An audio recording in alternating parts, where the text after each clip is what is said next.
Now, I've got a clean copy of it now, and I warn you, this could scare you. Here's the email. Dear Art Bell, I just recently began listening to your radio show and could not believe it when you talked about the sounds from hell tonight. My uncle had told me this story a couple of years ago, and I didn't believe him. Like one of your listeners who discounted the story as nothing more than just a religious newspaper fabricated account. The story about the digging and hearing of the sounds from hell is very real. It did occur in Siberia.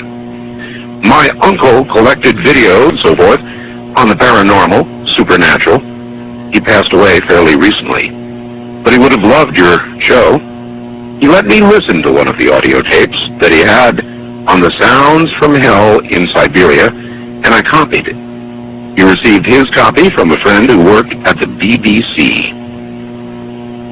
It took me a while to find it tonight, but attached is that sound from my uncle's tapes. It's not the greatest quality, but the sounds are there. I was very hesitant to send you this, as the sound bothers me to listen to. I'd suggest that if you do play it on the program, warn listeners in advance so they may have the option of turning the radio off for 30 seconds while it plays. It has always haunted me.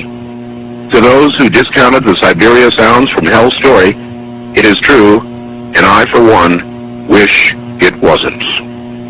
Rick, listening from Chicago. And so I submit now the cleaned, a better copy to you, and I warn you, what you are about to hear is very disturbing indeed.